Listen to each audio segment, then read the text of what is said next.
We'll go ahead and call the Public Works Committee meeting of Tuesday, July 13th to order, please. Roll call to establish quorum. Alderman Michael Kane. Here. Brenda Brown. Bob Iverson. Heidi Patel. Here. Jim Pashard. Here. Carolyn Wands. Present. Chairman Mike Poor. Present. 6 present. 6 present. We do have a quorum. Item number 2 is the approval of the minutes. These will be the minutes from the June 8th Public Works meeting. If there's no corrections, need a motion to approve. So moved. Second. Roll call, please. Are we just doing voice vote in person, I or don't know. did you want to do roll call? We can do a voice on this, okay. All those in favor? Aye. Aye. Opposed? Okay. Item number 3 is approval of the agenda. There's nothing to remove. Need a motion to approve the agenda, please. Motion. Second. Roll call on this. I know, we can go back to normal, Chairman. Oh, we can. Okay. All those in favor? Aye. Opposed? Thank you. You remember that long ago? All righty. Item number 4 is audience comments. All we have is Bill and Jennifer. Anything to say? Don't have any cards, so no audience. Chairman, if I may, Alderman, if you will, please remember to lower your microphones to be sure that we can hear you in the recording, okay? We want to make sure the folks can hear you out in the public. Okay. And let the record reflect Alderman Brown is here. Boy, you just made it in time. You gotta do your. Okay, chairman's comments. At this time, I have no comments. I do have a new injury, but that's another story. All righty, item number 6, approve of the payrolls. These will be from July 9th. Need a motion to put those on the table for discussion, please. So moved. Second. Okay, questions on the payrolls? Okay, roll call, please. Alderman Patel. Yes. Pashard. Yes. Wands. Yes. O'Kane. Yes. Brown. We're on payroll. We're voting on payrolls. Okay. Yes. Thank you. Iverson. Yes. Poor. Yes. 7 yes. 7 yes, thank you. Item number 7 is the approval of the vouchers payable. These will be for the July 13th run. Need a motion to put that on the table, please. So moved. We have a second? I'm sorry, second? Yes. Okay. Okay, we have a second. Questions on the vouchers payable? Alderman O'Kane. Just a general question.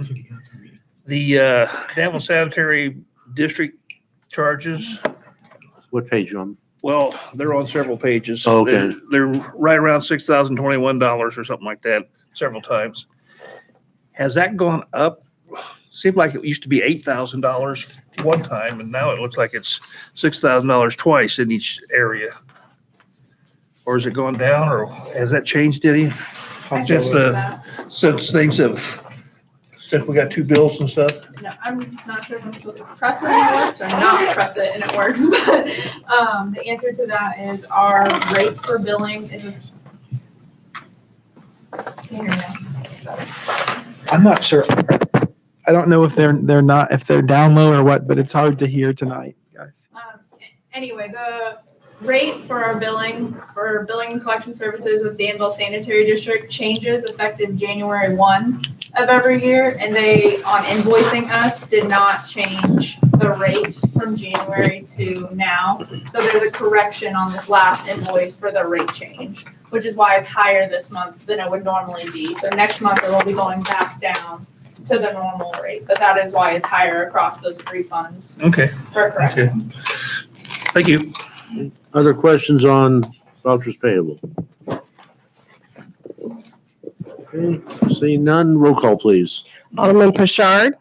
Yes. Wands. Yes. O'Kane. Yes. Brown. Yes. Iverson. Yes. Patel. Yes. Poor. Yes. 7 yes. 7 yes, thank you. Moving on to item number 8, Public Transportation Director Beats. We have items information in your monthly report. Thank you, Chairman. Ooh, mine works. Yes, we can hear you good. Thank you. Just a couple of things I wanted to tell you and a couple of things I didn't get on the report that I'm going to talk about. Mass Transit Street Supervisor Tim Ard has been hired. He comes to us from Chris Senior Services, and he was the operations supervisor there for several years. So he has a lot of background in the paratransit transportation, and I just feel like we're real fortunate to have him. He's been a big plus already. Plus, he already knows how to drive routes, so that's all right. The second bullet point there is we're working with Carl and Flexing Gate to install shelters at both facilities. The Flexing Gate has been up and down, and I think we're back on track now. They've had a little bit of turnover in their personnel out there and who we've been working with. So hopefully that's back in the plan. And, the other night when Ed was up here talking about transportation, some of the things he said were correct. I mean, we do need to get those shelters out of there because that one in the back especially has become a target for spray paint. So that one is going to come out of there, and we're going to, cannibalize the other one for some shelter panels and then move that out to Flex and Gate. So that's that's going to serve them well because they can put a wrap on the shelter and advertise for. They're having a hard time finding employees, of course, like everyone else. So they're going to put a wrap on the shelter to try and entice some employees in. And it will give their employees and the employees at AutoZone across the street a nice place to wait for the bus. So we're kind of excited about that. And then Petro's been working with Nick at Carl to put a shelter or maybe two in at the new facility. So we've been looking at different shelters and the different amenities that they have and trying to decide, how fancy we want to get with this, how much we want to put in it. We don't want it to become a shelter for people to sleep in at night or anything, but we do want it to be warm and safe and comfortable. So, hopefully within the next month or two, we'll make some decisions about which shelters we're going to get. The other thing I wanted to talk about was we were approached by WITY, Gary Hackler at WITY, about doing a Stuff the Bus campaign this year. So we're going to partner with WITY to put a bus at various locations depending on who the sponsor of the day is. And for a week, we're going to fill it with school supplies. So we're kind of excited about that because that's some free media attention for us. And, that's also a good way to help the Vermilion County students. So that will be the first week in August, the 2nd through the 6th. And as of yet, I don't know which locations we'll be at. It again, it depends on who decides to be the sponsor. But then I got a call from IEMA about a vaccination clinic. So I talked to Gary and I said, hey, could the three of us work together and do something here? So for a couple of the days that week, we are going to include a vaccine clinic at the site where we have the Stuff the Bus that particular day. So that's going to give them some airtime and get the word out about vaccinations and hopefully we can get some of our riders vaccinated that don't have the opportunity in other ways. But anyhow, when I know more about that, I'll get that information out so that you can share it as well. I think that IEMA and WITY are both making flyers of some sort, so we're going to have plenty of paperwork for you to look at, but I'll get those sent out as soon as I get them. That's all I have. Any questions for Director B? I have one. Director B, do we have any bus shelters any other place in the Danville area? Oh, a lot. We have 13 or 14 bus shelters around the city. Mm-hmm. Okay. I was just concerned at one time I'd asked you about one particular place and I wasn't sure if we still had them throughout the area. Okay, thank you. Many of them are in the VA and the DAC campus, but those are ours. So okay, thank you. Thank you, Director. Moving on to item number 9, Public Works, Director Carpenter. 9A is a resolution approving the consolidated annual performance and evaluation report, CAPER, for program year 2020. Need a motion to put that on the table, please. So moved. Second.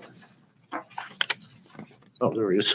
I'll leave that to Logan. Logan. Yeah, just a quick little overview on what this is. It's basically the end of year report for this would be the 2020 action plan. So reporting at the end of the year, we received approximately $1 million for last year's action plan, but we were reporting on around $3 million on our timeliness expenditures. So we ended up spending around 1.3 million over PY, program year 2021. And if you can see in the report, a lot of the remaining funds from 2014 to 2019 was our focus point. Those funds were infrastructure and housing rehabilitations and blight removal. We did a really good job on removing 27 homes from blighted homes in the city of Danville with these grant funds. And I think it was, mid-20s on rehabs. So these are tough projects, and we have a great team managing these programs.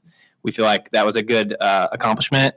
You'll see in the report as well that there's 0% on some of them, which looks terrible, but that's not the case.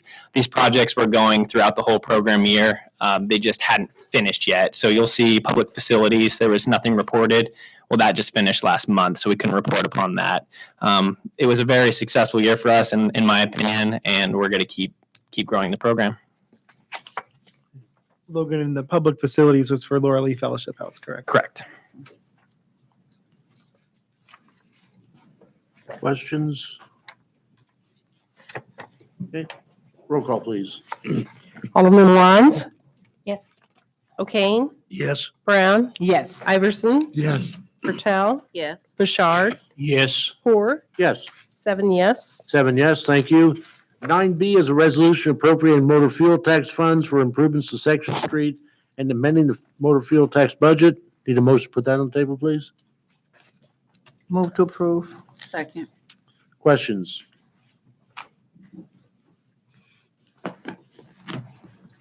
Alderman King. You're gonna fix up the sides and put asphalt on it? Yeah, so it's a mill and overlay project from basically Fairchild Street to William Street. We'll be milling off the existing asphalt. The plan is to put back roughly 3 inches of asphalt, so it'll be a thicker pavement than what's there now.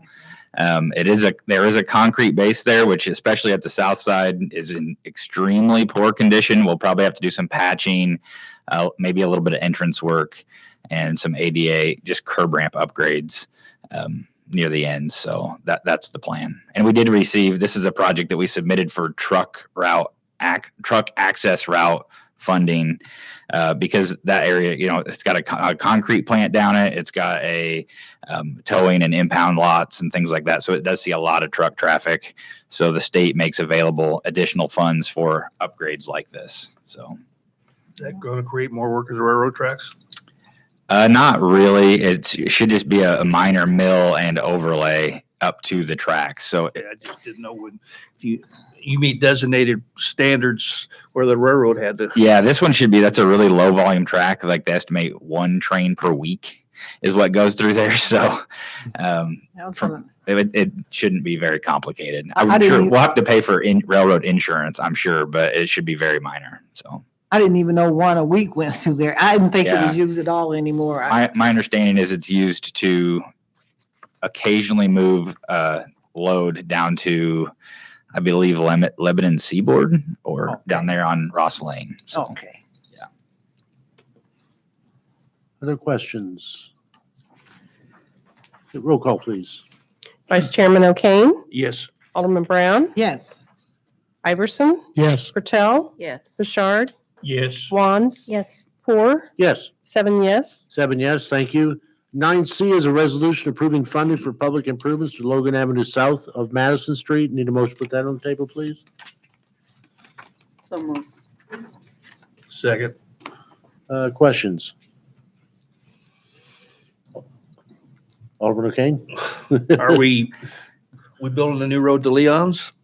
that's the approximate location. So this stretch of road is between what Carl was responsible for as far as improvements to the Madison and Logan intersection and their campus. So it's roadway that's essentially between, right in front of Leon's and the building, slightly to the north to the section of Carl's campus. So we didn't want to leave, a couple hundred feet of really beat up roadway. We wanted to integrate well, with a good neighborhood, vibe down there. Well, So I kind of expect you to come back and tell me about North Street and Logan and stuff like that in the near future. oh yeah, we are. That's if you remember, so this was, I can't remember when it was. Let's just say it was last year. There was an agreement approved for engineering services for design of those roadways, North Street, Lafayette, Robinson Street, Logan Avenue, south of the Carl campus.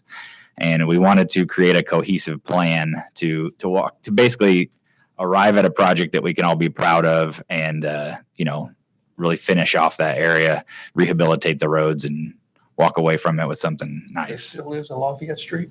Yes, there will be one block between Gilbert Street and Robinson that is going to be public right away. Yeah. So we'll call it Lafayette Block. Just there south of the museum. Okay.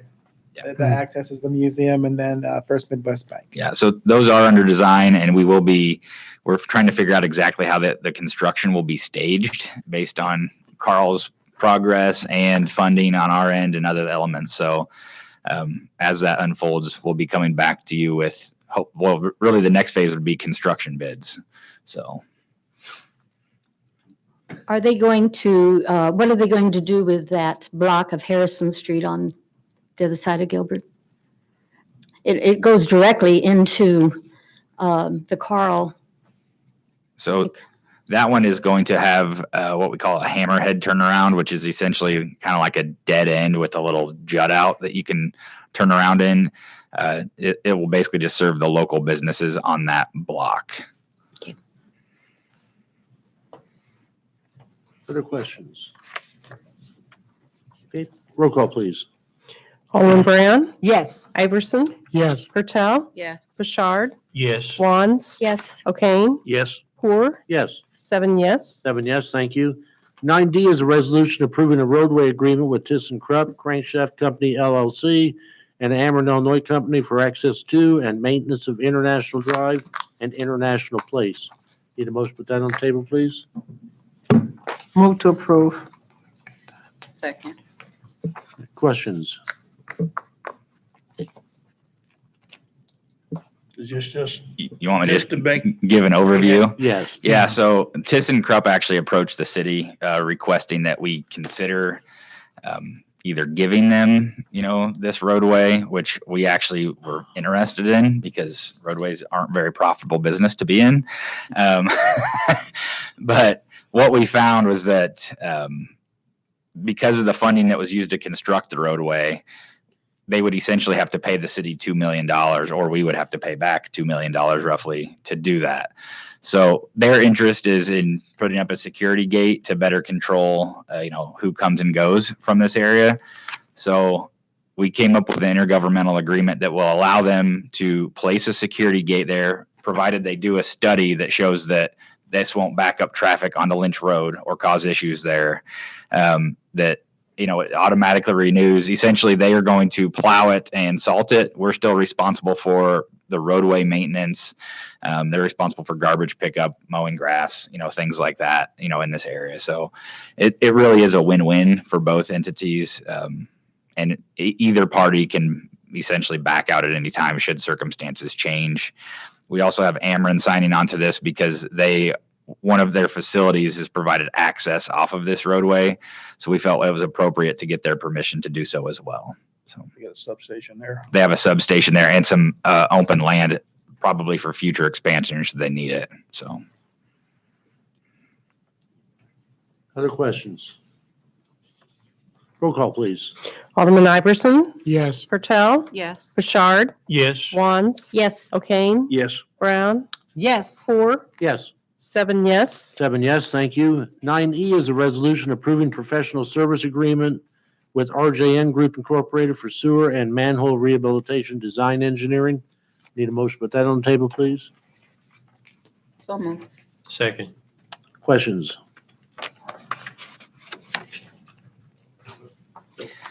yeah, if you just for a quick overview, this is basically the area, and it's hard for me to describe because it's sewer tributary area, not like necessarily a geographic area. Generally, it's north of English Street, all kind of along Jackson, a little bit to the east and a little bit to the west. So if you could picture between Washington Street and Vermilion Street for, I don't know, let's say up to Roselawn. That's the approximate, probably doesn't even go all the way up to Roselawn. the approximate area that we're talking about. We've had some sanitary sewer overflows, backups into people's basements. I know there's many areas all around town that we've had that. So, but this one has been very recurrent, and was one that was small enough for us to bite off as kind of a pilot project on this, using this strategy. So we did the initial investigation by flow monitoring, smoke testing, televising, and essentially this project is taking the recommendations of that study and acting on them to put the design together to go to bid and do the improvements. So I think, assuming this goes well, which we expect that it does, you'll see a lot more of this type of approach all throughout the community, where we focus in on areas that we're having problems. We take a systematic view of that whole kind of drainage area that drains to that problem spot or to these, highly recurrent issues. And we just we take a holistic view of it and move forward. So we've already identified, numerous areas throughout the city, and you'll actually be seeing probably next month, you'll see another agreement come before you or maybe a couple even that'll focus in on other areas of town like this. So And this is why, Alderman, that it's really important that we get our folks to use the reported app as much as possible, because this helps us track it. And that way we see where we're having the most problems at. Then that allows us to hopefully get to those as soon as possible. But again, this is kind of a test pilot. If this works well, then this will give us a template to start helping out in neighborhoods all throughout the city. Right. So this is for that company to do the project planning. So yeah. And then we go out for bid. Correct. Later. We've Gotcha. done, let's say, the investigation phase where we figure out what in the world is going on, right? And now it's, okay, we know what's going on, but we have to design the improvements and put the specs together and put the bid package together to seek bids. So I can't remember the exact time frame. Let's say we'll be going out for bids on this to construct it in 2022 would be when we'd be constructing the improvements.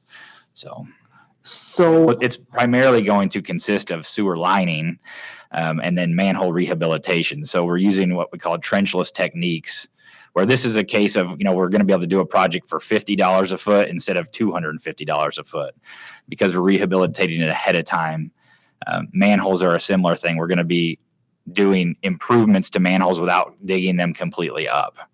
So it's going to be a lot more cost effective, high impact for the community. So, Engineer Cole, with this investigation, what is the time frame on that? So the investigation was done last year. So this design is over. I can't remember the exact. I'd have to look at the agreement, but it's going to be a handful of months. So our expectation would be just to have it ready for bid this winter, so that it could be a 2022 construction thing. So really, that's over a 6-month period. Yeah, that's why I asked, because you said 2022, so I was like, we're going to have to hurry up and get this. Yeah, and it shouldn't be too complicated to do this. This is actually there are some spots we are going to have to dig up, do repairs, but they generally know what we need to do. It's just putting all the package together to do it. So. Okay. Alderman Kane. Just curious, I was talking to somebody telling them that there's a bunch of relining in this project, and they asked, well, what size sewer lines are they? 4-inch, 6-inch? They're almost all 8-inch. So that is I pretty think standard in that area. it is. So, and that's adequate. So part of the investigation phase is, we look at how big the lines are. Are they as big as they should be? So we do a capacity analysis of these basins. So if we needed to increase capacity, we would do so. In this case, that wasn't necessary. The reason they're overwhelmed is because of stormwater and groundwater getting into the sanitary sewer system that's not supposed to be in there. So all these improvements are things that will help keep water out of manholes and out of sewer lines, things like that. They actually, to say that this firm is skilled at this would be an understatement for sure. They actually look into doing like flooded dye water testing, where they dye storm sewer lines and they would video and look at leakage between the two. They make it look easy, but it's actually fairly complicated stuff. So. Alderman Patel, Alderman Wands, did y'all think you were going to have to learn so much about sewers when you became an alderman? After Talk this about garbage. last weekend, though, I think probably we all realize even more so the importance of it. The importance of it. Yeah, it's hard to watch the calls pour in and know what you need to do, but it still just takes time to get through this process. And, these projects aren't like an overnight thing. They're often in years that it takes to do these improvements. So, And but then- we can tell them that we're headed the right direction, certainly. And calling, as the mayor said, calling in there, we actually map all the calls and use them to create maps to look at what areas are we seeing the most frequent calls from, to use those as target areas for our sewer improvements going forward. So It's most important that we get it right, because not having it right, you waste money, you waste time, and still end up with frustrated citizens, and that's what we can't afford to do. Sam, will they be able to identify illegal taps and things? yeah, they will. So that process has already unfolded. The smoke testing process is actually one of the key pieces to that, where they blow smoke, they drop basically smoke bombs into these structures and blow it up the lines. And if somebody has downspouts connected or a clean out that's broken in their yard, that smoke will come out of there. And they document all of this. So there's actually a list of defects that our plumbing inspector will be following up on with the homeowners. There is a list of defects that, sometimes some of these we actually have storm sewers that we found out are cross connected to this. So there are issues like that present themselves. And this is an older, I think the area was built out between the 20s and 40s. It is a somewhat older area, but I think it's going to be a pretty typical picture of what we find. And the report is it is amazing how many things are issues. So, Other questions? Okay, roll call, please. Alderman Pertell, Yes. Bouchard, Yes. Wands. Yes. O'Kane, Yes. Brown, Yes. Iverson. Yes. Poor, Yes. 7 yes. 7 yes, thank you. 9F is a resolution approving a professional service agreement with Pavement Management Group for pavement management pavement management services for the Danville area transportation study. I need a motion to put that on the table. So move. Second. Chairman, I'm back. I'm glad you're back to having to read all of these and not me. I said, wait, that's the same thing I just said. Okay, any questions? Want to say anything, Sam? if you want me to, it's up to you. Mhm. Would you like an overview? All right. So Yes. essentially, DATS, Danville Area Transportation Study, which is funded through federal and state planning dollars, is wanting to undertake services where we hire a consultant, they rate all of our roads. They give them a rating from 1 to 100, a pavement condition rating. And that information is used to basically within that rating, certain ratings will lead you to want to do a certain maintenance activity. Maybe that's crack sealing, maybe that's mill and overlay, maybe it's too far gone and it needs to be completely rebuilt. It might be we can do some preservation treatment that maximizes the life expectancy we get out of our pavement. This is intended to provide us that insight. It's also going to help us build a pavement management model and have a pavement management software that has all of this data in there, and we can develop plans to maximize taxpayer dollars, to basically manage our pavement to have the best overall pavement rating and stretch the dollars as far as we can. This project is actually going to be for all of the city of Danville's roads and all of Vermilion County Highway Department's roads. They're both member agencies. So in all, it's 370 miles of roadways, I think, getting done. I mean, it's a very large project.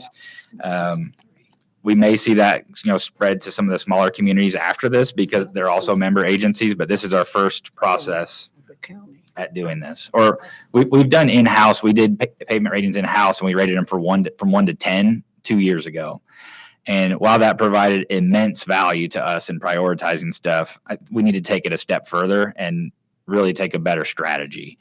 And this is their first step on that journey, I guess. So Sam or Logan, for our newer alderman, could you please explain briefly what DATS is and why on earth we would be doing anything in the county roads? Yeah, so that's, as I said, Danville Area Transportation Study. Because Danville is classified as a metropolitan urban area, meaning that the urbanized area, Danville plus Tilton plus Catlin, Westville, Georgetown, and then some of the surrounding areas, overall population is over 50,000, as of the 2010 census.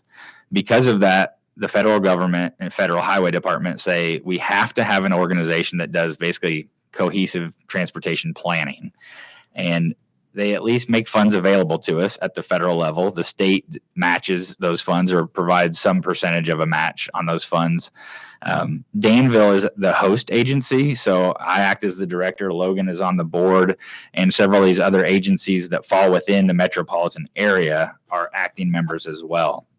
So essentially we use these funds to do planning activities, to manage the actual organization, let's say, and to meet, there's lots of federal requirements that come with this. As you can imagine, you don't get handed anything without requirements going attached to it. So we felt like, in general, I think that our community, we're not seeing huge demands because of traffic jams, and we need new roads. We need new roads because they're in poor condition, not because of traffic jams, right? So this pavement management system or strategy is something that was, strongly supported by the member agencies as a way that we can move the area forward. And it is possible that DATS will go away based on new census data. We don't know for sure, but this is something that we will be able to use as a community going forward, whether or not that happens. So. And just yet again, a reminder to the public that this is one of the many reasons why it's important that we complete our census, because we were literally funding that we have for roads and various things is relying upon that. So we did a great job this past year. We got to do even better in 2030. Yeah, and everybody should totally move here. Sam, I realize that there could be a lot of money spent on this study, but foundation's what it's all about, whether it's your home foundation, the road foundation, to determine what kind of shape those roads are in, to what you're going to be applying to that surface. Yep, that's correct. Our listing of money here is 110,000. Do other parts of DATS also provide funding, other agencies?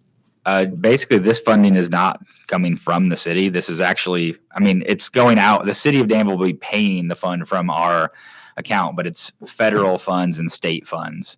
Our agency, none of the member agencies contribute money on their own.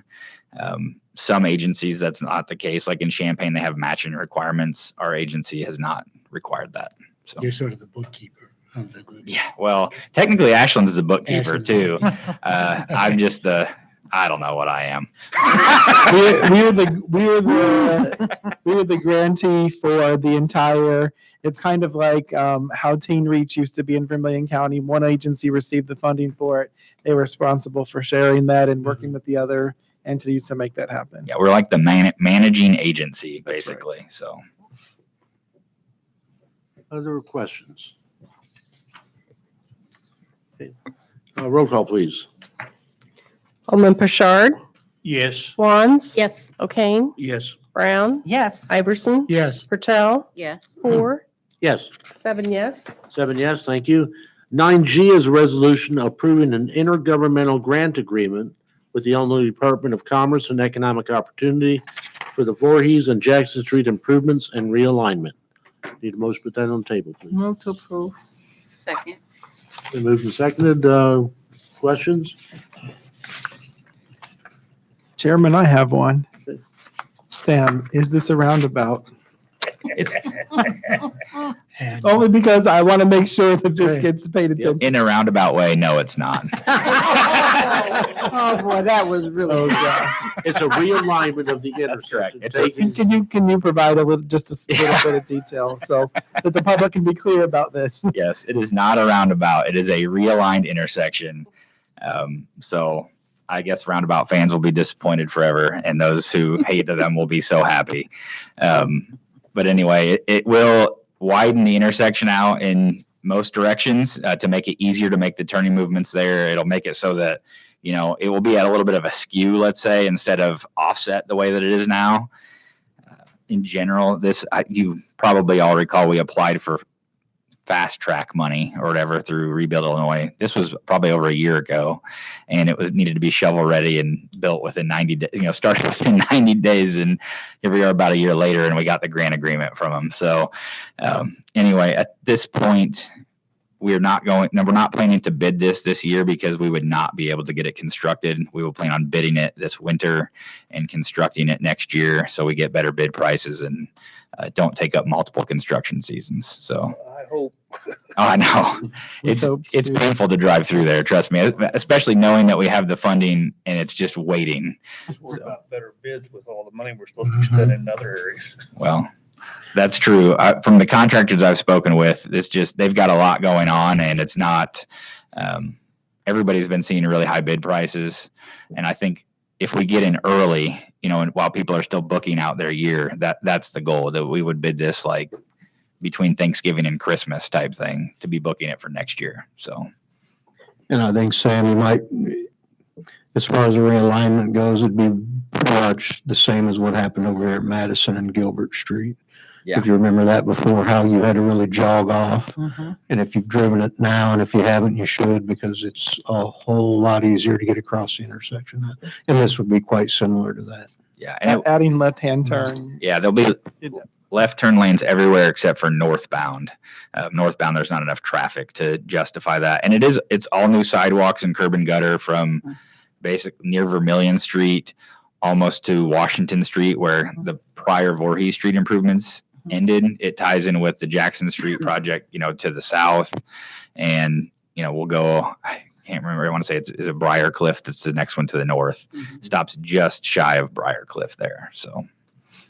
And Chairman, I would just like to note that this is something we found out about very last minute. I asked Engineer Cole, is there any way we can do this? He and his team busted hump to make it happen and brought almost an extra $1.5 million to fix one of the worst intersections in Danville. So really proud of them for everything that they did to make this possible. And we purchased the property to the north and also to the east of this location, right? Yes, we had most of the land. The beauty was we actually had this project designed. Then this opportunity came about. So land acquisition was done. It was a perfect candidate. And I think, it was a great opportunity I know Lisa Beath wrote a letter of support for the project. Chief Yates wrote a letter of support. And it was just a good example of coming together in a pinch. We can go after something and get it done. So. Questions? Okay, roll call, please. Alderman Wands, Yes. O'Kane, Yes. Brown, Yes. Iverson, Yes. Bertel, Yes. Bouchard, Yes. 4, Yes. 7 yes. 7 yes, thank you. 9H, items of information. Carl? Well, I think Sam already talked to you about the DAT, so we'll leave that go. Project updates, as was expressed to the mayor and Alderman Pickering today. In the month of June, and I mentioned it to you all before, we completed roughly 17 demos in a period of 2 weeks. That was the city doing demolitions and contractors doing demolitions, not just for us, but actual private owners were having some done as well. If you've driven down Fairchild, they haven't got all the final work done, but you see that there is no longer a Arnholt Bakery. The house behind it's gone. So we've got a lot of progress. We have a long way to go, but it shows. I know you all took the fireworks display on the 4th of July and the 3rd and the 2nd and the 1st and the 5th and 6th and 7th. Anyway, we picked up, and to be honest with you, a lot of people actually cleaned up a lot of the big stuff, but there was small stuff behind. I try to encourage everybody, if they knew where any of it was, to let me know. But we actually picked up on the 5th of July, or the 6th of July, over 6 cubic yards of debris, We did a great sweep in Holiday Hills. The guys tell me that was probably the worst area this year. And they were able to get a lot. So we did get that picked up. If there's any debris left behind, and I really don't think there is because of the rain, but if there is, make sure you let us know in any areas, okay? Alderman Broussard, is your house still standing? Well, I wasn't home. My house is still standing, but I got a lot of calls. It sounded like a Revolutionary War outside. Pretty bad. Well, it was everywhere, too. I didn't think you were that old, Ashland, but. Right. And I do want to briefly discuss the flooding we had. I received a lot of calls from citizens, from a few aldermen, from the mayor, and I expressed the same thing to the alderman and the mayor. Certain areas of town had more than others. I know one person told me the west side of Danville had 4 inches. I only had 2 inches, and I live 1 block from the city limits all the way out east. But 3 inches of rain, and it all occurred basically in an hour and a half to 2 hours. If you actually would have gone out and drove around, you would have seen a lot of storm sewer surcharging, which is water coming up out of the road. One place I saw at least a foot high coming out. We did have one manhole cover that actually lifted clear off and floated like 3 blocks down the street. And those things weigh, what, about 125 pounds? They're heavy, okay? But most of it was just completely overrun. There wasn't a lot of flooding due to clogged drains, but the areas where it was clogged, I went out and cleaned a couple on Fairchild myself.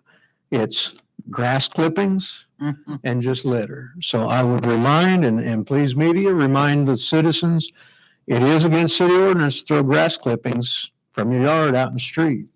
And if you do it, please get out and sweep it, blow it, get it back in your yard. Even then, it's going to wash off if you get this much rain, but it will stop some of it. A lot of it is contract mowers on these big lots, on big properties, businesses. I would encourage the businesses to make sure if they're paying a contractor to mow their property, that he's not blowing all that out in the road because it causes problems for them as well. And as Sam mentioned, they've done a lot of studies. We know we have infiltration from groundwater in a lot of storm sewers. That will get addressed as well. We have backflow preventers. What's the other one called? The lift? Oh, the overhead sewer program. Overhead sewer program. The city will participate up to $5,000 to help people place those. We don't have a huge amount of money. We got $30,000, so that's at least 6 people every year we could assist. They're not necessarily going to take $5,000 from us every time. It may only be $2,000 they have to get from us to help assist them. But that program is there, so and you can tell your constituents, some of them that have a constant problem. It would be a quicker fix for them to put on a backflow preventer or the lift system than to wait for us to actually be able to get to their sewers, which we will eventually. You just voted on it, and you heard what Sam told you, that it takes time to do that, and that's not a complete answer to do the backflow preventer and the lift system, but it gets you out of that danger zone really quick, and you're going to be able to handle an inch or 2 of rain. Most of the people calling and talking, they don't remember back in the 80s when we had the major flood. I think most of us in this room can remember not only did the sewage plant go underwater, but the water plant went underwater. We were getting our water from tankers that the Army National Guard was supplying for us. So this isn't the worst rains we've had. Historically, in the last 5 to 10 years, the rains have been getting heavier and more frequent. 2 weeks ago, we had over 3 inches of rain, but that occurred in a 6-hour period of time, and we didn't get a single call that night for anything flooded. But 3 inches of rain in an hour and a half to 2 hours, the system cannot handle it, okay? And just to educate your constituents, when the drains from the storm sewers are only 2 foot above the level of the river or the creek that they're flowing into, and the creek or the river takes that much water in, once it raises over the pipe, it's all going back. Nothing's going out. That's more people coming this way and that way than going that way, okay? Just let them know that. I mean, we will still get out to them as quickly as we can. We had 6 crews out working the other night. 2 of them stayed till 12:30 Monday morning clearing stuff. But I was out about 10 o'clock. It had quit raining for a period of time. There wasn't a street in Danville. Holiday Hills, I drove clear through it. There wasn't a puddle out in Holiday Hills an hour after it quit. So got to be patient. Got to give it some time. Do call us because we are going to be out there regardless, okay? But you got to let everybody know they're going to have to be patient. You got 20,000 people calling you. We can only get so far with 12 to 14 guys, okay? So, that's all I've got on that. I've got a couple. Okay.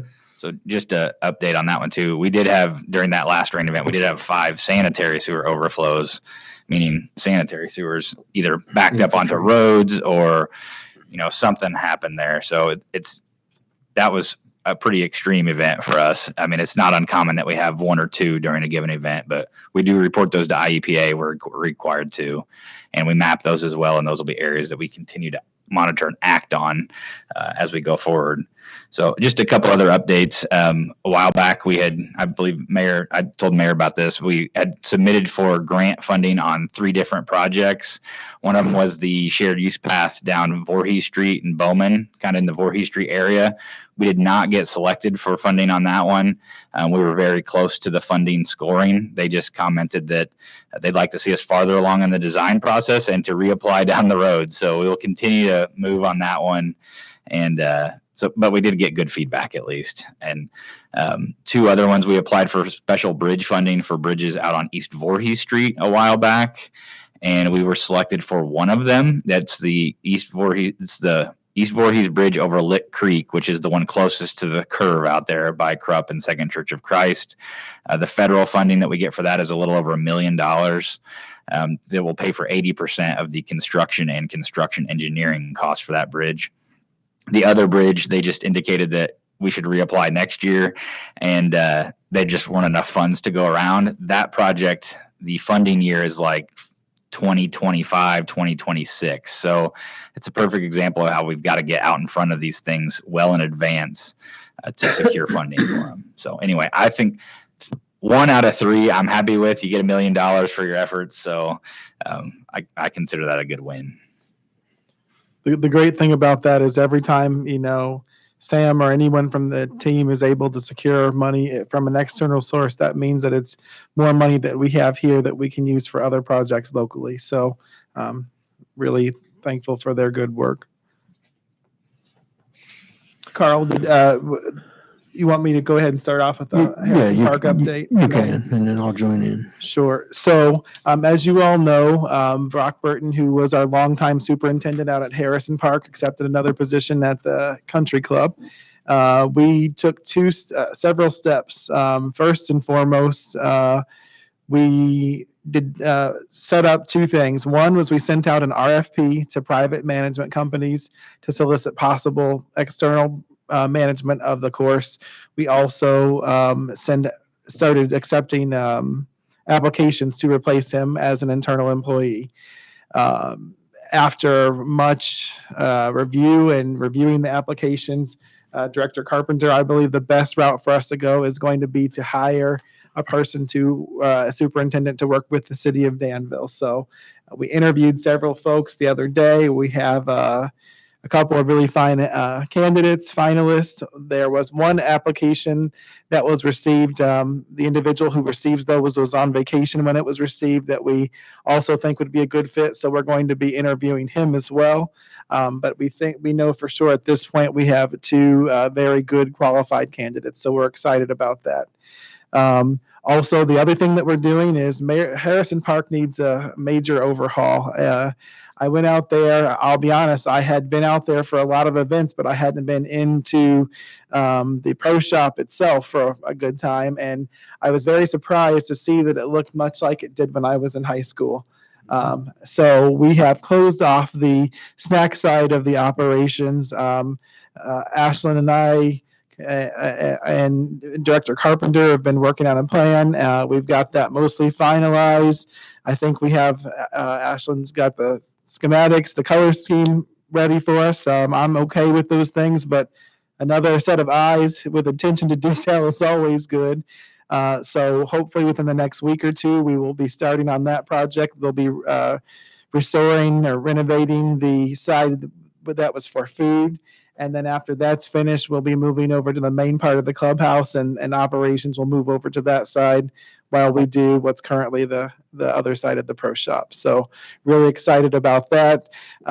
We have, as I said in the email to you all, Brian Carpenter, 18-year coach of the. It's Henskin. He's Why no did I say relation to me. No. Why did I say Carpenter? Brian Hinskin, who was the coach of the men's golf team out at DAC for 18 years, is running the tournaments for us in the interim. And we have a strong staff of young people and folks who have worked with us at the pool who are actually running the pro shop on a day-to-day basis in the interim. So far, so good. Carl, Ashlyn, and I actually have also taken a turn at the wheel, helping out down there when need be. And it was good to see a different perspective of how things operate. So everything is going very well there. All the tournaments are on track. And as I said, Mr. Henskin will be running the next several of those for us. So. Yes, and I would encourage any of you, as the mayor said, we're looking at doing some renovations, to stop in there. I'd make 2 trips down there, one in the morning and then right after lunch sometime. If any of you would like to meet me down there just to look things over, a fresh set of eyes on stuff to maybe give us some other ideas of things never hurts us either, okay? I don't know I only see one face that was actually here. I started at Harrison Park in 2000 as the mechanic, so I know what goes on down there. I worked there for 6 years before I was promoted to the supervisor of solid waste and vehicle maintenance. So that part has not changed a lot. And as the mayor stated, the only time I ever even went to the pro shop is when John and Lori Smith used to run it, and that was for a hot dog or a Philly sausage once in a while. I never spent any. Well, I actually watched 9/11 on TV over there, but that don't count, I don't think. So. But it's a jewel for the city. I will tell you that I had reservations when Brock told me he was going to leave, that things would fall apart. A lot of people did. I learned very quickly on my first day down there, which was the day after Brock left, people don't really care who's in the pro shop. They just want to hand you their money and go out and play golf, okay? But on the same foot, it makes a world of difference to the men and women that are in the young children that come in there, that they're treated politely, that we have some kind of answers for them. We've only had one individual that got real nasty with a young man that was behind the counter, and that was because for 3 days, 2 weeks ago, we didn't even open the course because of the rain. We haven't been open the last 2 days because of the rain. There's just too much water on the course. People don't like to walk when they golf anymore. They all want to ride a cart. So we can't allow carts. If they want to walk, we still allow them to go out and play golf. But that's the only difference. We did have a tournament there Saturday. 17 teams of 4 apiece. The city made a little over $2,000 on that tournament. So the people are still going to come out. Golfers are resilient if they're nothing else. They complain a lot sometimes about their own scores or their buddies' scores. But they're a resilient group, and they just want to have fun. And I always think golf is a lot like bowling. It's a cyclical thing. You'll see a lot of people doing it for 10 years, and then it falls off. We went through the fall off about 5 years ago. Things slowed down. Even last year in the COVID, we actually showed a reserve fund at the end of the year. So I think with a new person coming in, we can make it very successful again. Thank you. Thank you, Carl. Yes. Any questions? Alderman King. You are keeping the American Legion happy with their tournament, right? They're still going to have their tournament, And yes. keeping them happy? I don't know if they're happy or not. You know, I'm a bus commander. It doesn't really matter if they're never, you know, we're veterans. We're not all hardly ever happy. Just so you'll know, we are looking into, we've checked with insurance. We're already covered to have a liquor license for the city of Danville to have a liquor license. And we verified that with our insurance. Looking at local ordinance, it looks like we would be acceptable there. I have put out a call to both the Chicago and Springfield offices, as well as sent an email to verify with the state that they would be amenable to us having a liquor license. But I can tell you that in Decatur or Champaign, other places, their park districts do have liquor licenses. So it is in the normal realm of possibility for a municipality to maintain a state liquor license. Those are the main questions that folks have had for me that I think we've covered most of them, but if not, if there's something that we've left out. Also concessions, 2 of the 3 individuals we have, one of them has a food license already, and the other already has everything set up to go and get it if he's selected. So. Okay. I have, it's not in regards to Harrison Park, but one for Logan, for the grant on the rehab of houses and things, the last applications that were taken, and I spoke with you, so I've had a couple of people call me and ask, and I said, well, I'll just check with you tonight. Yeah. In regards to that, you said maybe they would be out maybe May, June at the latest, and this is July, so that's why I started getting calls, I guess, so. That's a good question. Mhm. As of right now, we are doing 365 applications. We may have to rethink that strategy. The program is getting very competitive. As of right now, we have 96 applications in reserve. Mhm. And we've already approved the 2021 applications that we received last year. So either we give some more money towards the program or we start cutting off. But nonetheless, the news is just to keep coming into Public Works, fill out the inquiry. We call it an inquiry, not an application. We make sure the applicant is approved up front so we don't get their hopes up. And then once we can tell that it's a feasible home within our budget scope, then we collect their application to income qualify them based on their household members.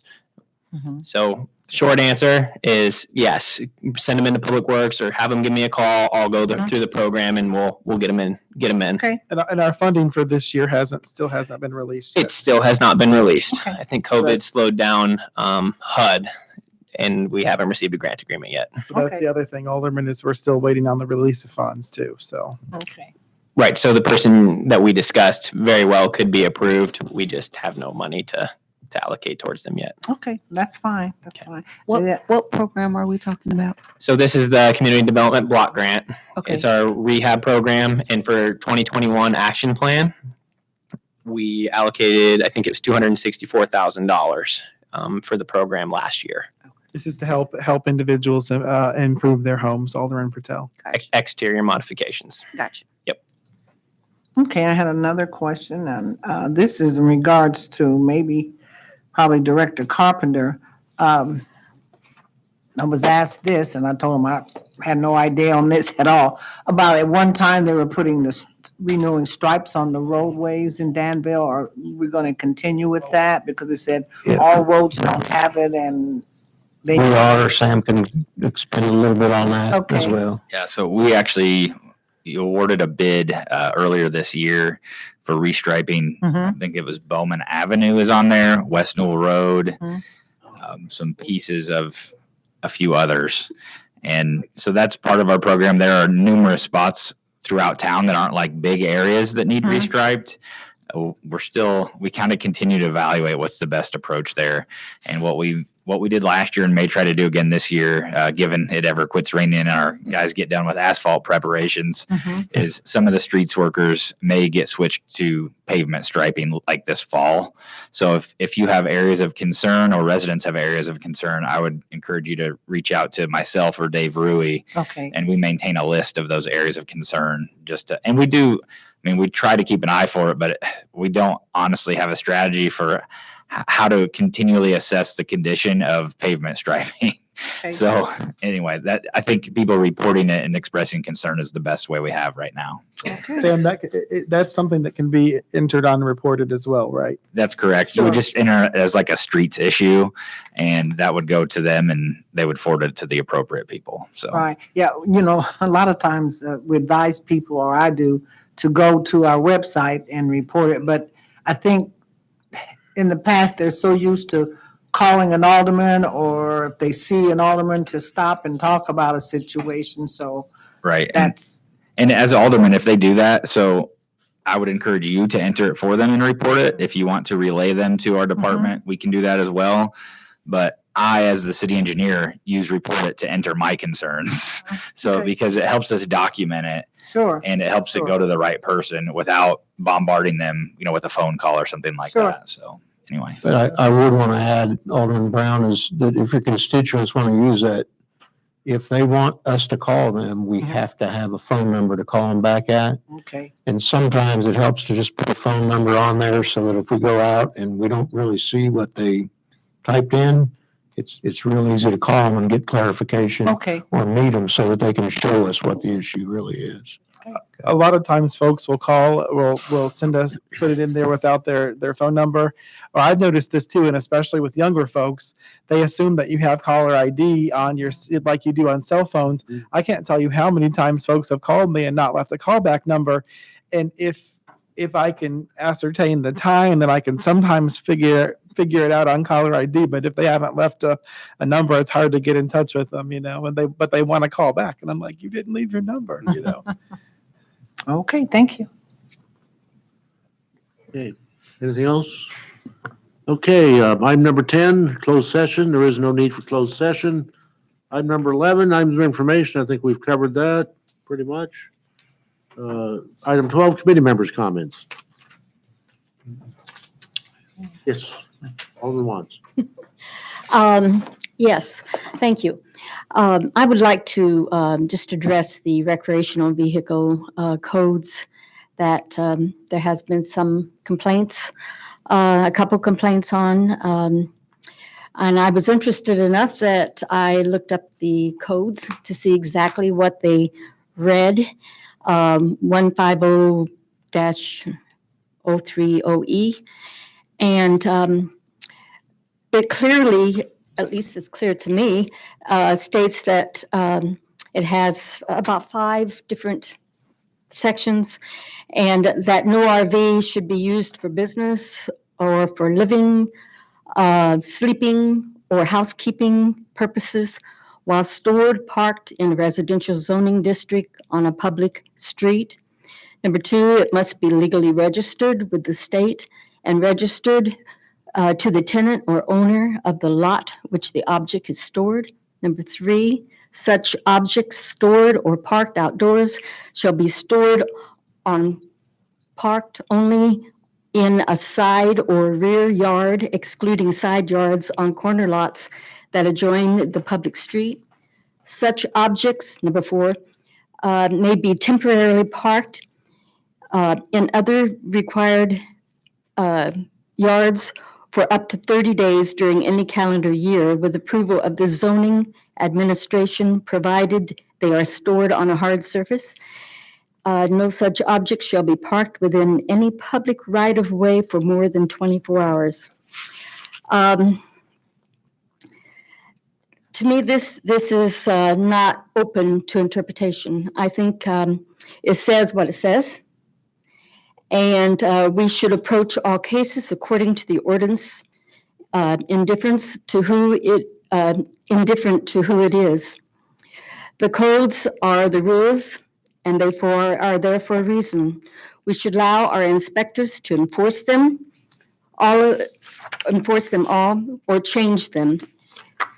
We cannot pick and choose. As aldermen, it is not our opinion that matters. If it is stated as an ordinance, it's our responsibility to uphold them and those trying to enforce them.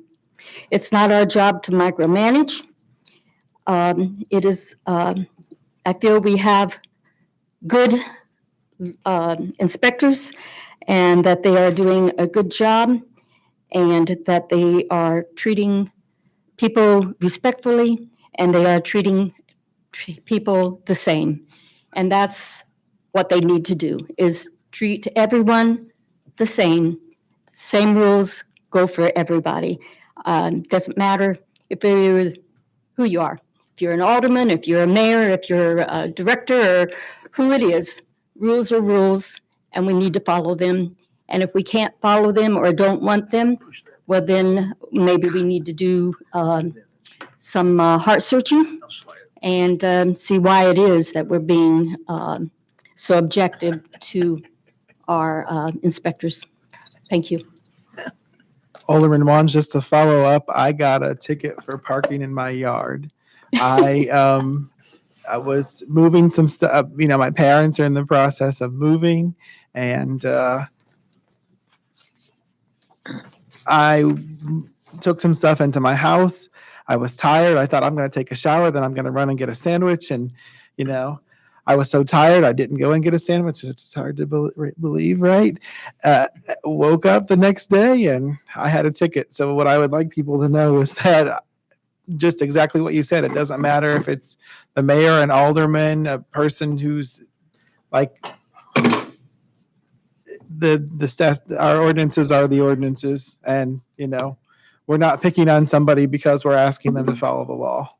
I think our inspectors are very proactive, and I believe in 2016, I believe it was, they were recognized by the state, correct me if I'm wrong, as number one for proactive inspection. And I think that's something that we ought to be very proud of, that we have people that care about the rules and follow the rules, and we should encourage that. We certainly still have room for improvement, and we're Absolutely. striving towards that. But I thank you. And to follow up, there's a lot of places in towns that don't have access to their backyard. They don't have an alley. A lot of places don't have a side yard. My neighbor just bought, well, not my neighbor, but somebody on my street just bought a brand new pull behind. And they have a real wide concrete driveway out front, and they've got it parked on the side of their garage, but it only goes even with their garage. So technically, they could be ticketed for having that sitting there, even though there's no side yard and there's no access to the backyard. And I think that's what some of the problems are, where some of these are, there's no access to the backyard. They don't have an alley, and there's no side yard to be able to put in a improved driveway. I guess that's why we have some storage places that they can store them. How many? Maybe Not somebody many, needs to believe me, open one up. I've got some folks that have been looking for, they've even taken them out to the county fair lots to see if they can store them out there, because there's not room in some of the storage places. But Alderman Wands, and in some fairness to folks, I was recently told by someone that there was a waiting list for the places and that they were waiting to get their place in there. And I called the two places that I knew of, one of which they referenced, and there is in fact a waiting list for those places to put their campers. And we don't ever want to. I don't want to punish people for enjoying their property and for doing camping is a good thing. It's good for families to spend time together. It's good to get into the outdoors. It's hard though, because you have to balance that. Well, what if somebody has a junkie camper? What if folks are trying to live in their camper, and so I would like the public to know, and you all as aldermen to know, it's something that we're looking into, but it's hard because every time you come up with what you think there's a solution, then there's this new problem that arises as a result of it, and so it's one of those issues that's hard. I'll never forget, when I used to be visiting as just a citizen, I would sometimes think everything was so black and white, and there are many things that are, but some things that are more difficult to find a solution to than you would like. But for now, it is what the statute says, or ordinance says what it says, do we have a copy of that ordinance at places that sell mobile homes or not mobile homes, but campers and things? I mean, so that people would know? Places in town. Yeah, she just read, it's 150. No, but I mean, have we given a copy of that? Oh, I don't, couldn't answer that. That'd be. The people that sell them, you mean? Do we have Yeah. any places in town that sell them? Well, anymore? South Danville has, That's it. Just that's it now, That's right? only one down Yeah. Route I was one gonna say, south, I mean, yeah. as far as you're saying, sell the ordinances. Or- So sell motor. No, he's campers. saying, have we given a copy of the ordinances to the folks who sell? Or is there a way to do that, or is there a way to get that out to And the then- people before they buy it? When they buy a motorhome, this is the rules in the city of Danville. Yeah, that's a good idea. And in that way, they will know, because I don't think anyone intentionally tries A lot to of people just figure, "Hey, I've got this beautiful driveway." violate the ordinance. It's, Sales come from all over the state. yeah, And other states. yeah, So yeah, You're not gonna necessarily be able to do that. yeah. I mean, I think it's one of those things, like you buy a car, Mm-hmm. you understand the rules of driving a car and the licensing of the car and the requirements. So to a degree, the onus falls on the person who chooses to own something Mm-hmm. to know the rules that pertain to that. And unfortunately, there are rules that aren't obvious or seem, because there aren't, not everybody owns a camper, Mhm. right? It's not as Not like, widely known Well, as different what than the car. other are. And it's just an educational process. Yeah, 'cause we're probably one of the only communities that enforce anything like I mean, that. to be honest, like in a lot of places, if you want to own a camper, you buy a house with a RV garage, or you do, like, that is a trend nationwide, is they have these giant RV garages because of this issue, because they have the same code as we do.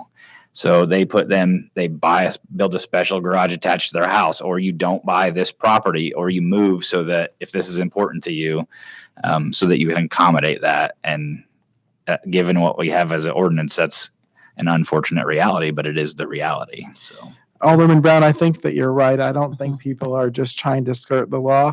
I'll be honest, if I bought a nice trailer, I would think, why don't I put it on my concrete pad? That's the nicest place to keep it nice. And I think logically that makes sense, you know? I think you're probably right, but it's a hard situation. And again, it's one of those ones, every time we come up with what we think is a solution that will help everyone, there are still caveats and problems to it. So it's something that we'll continue to work on. And if y'all have any suggestions, we would be happy to receive them. I But in do the want to, meantime, the ordinance is the ordinance, as Right, Alderman Watts has said. and I want to add that and it happened in Ward 4, Cousin Eddie had a camper out there on Main Street, actually parked in a city lot between National and State Street, and it burnt to the ground 6 weeks ago. That was, yes. The fire department had the entire East Main Street blocked off. You couldn't go down the road. And this wasn't close to the road, but it was close enough to the people's house that it could have burnt their house down. Wow. And we joked and said it was Cousin Eddie's camper before it ever burned down, but it can happen. And that ordinance is there to stop that kind of stuff. A brand new camper can catch on fire. If it's parked right next to your house is gone, not just your camper. I don't think that was done maliciously to hurt anybody, that ordinance. Yeah, could it maybe be tweaked, but that's up to you guys to tweak it if you want to. But just keep that in mind. It is there not only because we don't want to see unsightly things, but it does protect the citizen even when they don't think of it that way. And the other thing is trouble we've had is in the past, from my understanding, is folks living in their campers. Yeah. Or, you know, and that's, Well, you know, that can be very problematic very quickly. well, these semis, you can live in them and they're parking them in the driveways too. And on the street. And on this, Well, and they're not, yeah, That they're, is also enforced as well. And then food vendors. it's hard to get them enforced. There's that one on English and Gilbert Street that has a couple different trailers. They were parked over Garfield School. Their house did burn down from those being there. They're still back, I'm sorry, Mike. but they're back to right now. I mean, I'd like to bring up one other thing about the ordinances. Alderman Wands did a great job preparing what she has studied and everything and presenting it. But as you know, I got a letter the other day from Mrs. Dale Smoots over on North Cedarwood. She has a gentleman that has put a garden in his front yard, and it's a real nice neighborhood. And I think he's done it on purpose because this address that I'm speaking of has been brought up before our city ordinance guys several times. And this time he's put a garden in his front yard. Now, the ordinances say you can put a garden in your yard, but in your front yard, That's where it gets the should sun. be rewritten to where it's backyard only. I mean, who would want to live beside someone that's got a garden in there? And not only that, he has a skeleton with a noose around its neck hanging from a tree limb, and it says something like this. If I'll quote it right, this is what happens to you per Tony if you trespass on my property. Now, those kind of things is not right. I don't care who it is, if it's in the mayor's yard, an alderman's yard, the richest man in Danville or whatever. That ordinance by one word can change it. No garden in your front yard. No vegetable garden. I just, People have flower gardens in their front I yard. mean, flower garden, sure, but not a vegetable garden. Right. Alderman, I know that Council Simon just made a note of that. I did today receive a letter from Mrs. Smoots as well, Okay. describing that situation. So we're going to do what we can to help her get it resolved. There's also a house on Colfax Street with a great big vegetable garden in the front. Then the 900 block, right across from Mark Denman's school. Wow. Glenn Robinson too. That is from Yeah, folks. I've seen. 1400 block. Yeah, there's several of them around. So, wow. You can have them on your rooftop though. Good God. That's good for the environment. That's- All righty. Any other items of information? Committee members' comments? Okay, haven't satisfied the agenda. Motion for adjournment, please. So moves. Second. All those in favor? Aye. Opposed? We are adjourned. I'm glad we don't have to do a roll call after everything. Thanks, Chairman. Now Thank that you, we're in Alderman. person. Don't forget to Now turn I your gotta figure out tablets this off. thing. Do you actually have to turn it off or does it kind of do itself? Well, you got the top and the side button. Top and the side. This button and that Ah. button. Side button. You do both? You can do both at the But same you have time. to do it simultaneously or something? Just signing Oh, I guess so. there.